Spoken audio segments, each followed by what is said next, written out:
my friends. So I know this is kind of random. I just wanted to be kind of vulnerable for a moment. Just talk to you about something that was going on today. I just feel like somebody else needs to hear it, or that there's somebody out there that's probably going through the same thing. So the past 2 days I've had a really heavy heart. Like I just got to this point, like when I woke up today, where I just felt exhausted. I'm kind of in like the season of transition where I'm like really trying to pursue what God has for me. I've realized that in the midst of this big change, I actually started to lose sight of like my original purpose in making the change. So when I was going into church this morning, I already was like walking in pretty heavy-hearted. At the end of the service, they always give us like this opportunity to respond. So if you want to go up and pray while worship is on, like you can do that. So I go to the front and I got on my knees and I just began to cry. I just want to remind you, and this is me reminding myself too, like it is okay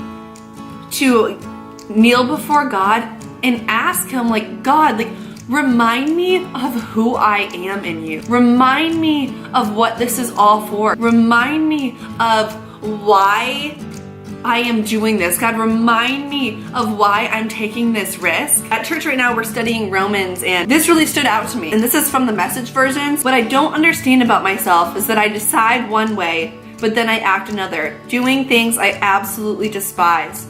So if I can't be trusted to figure out what is best for myself and then do it, it becomes obvious that God's command is necessary. And then Romans 21, it happens so regularly that it's predictable.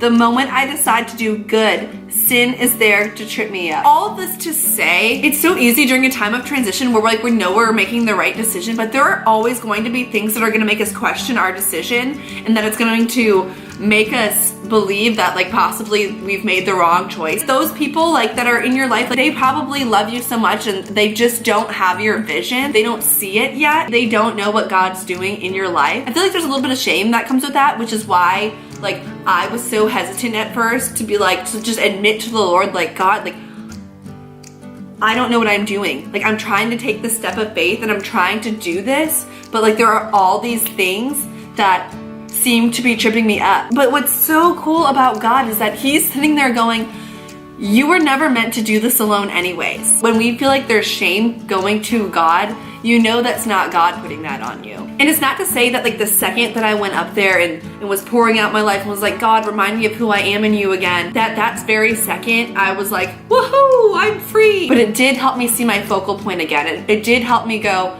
yes, that's it. That's what I need to keep looking at. So if you were in a similar boat to me where you know that you're making the right decision about something, but you just feel like there are all these outside voices, it is okay to go to God and say, I can't hear you in this. I need to hear you in this. Just know that whatever it is that you're going through, whatever change that you're trying to make, you're not alone. Anywho, it is pouring rain outside, but I wanted to stop in and say hey. I love you guys. I hope you had an amazing Sunday, and I will talk to you next time. Okay, bye.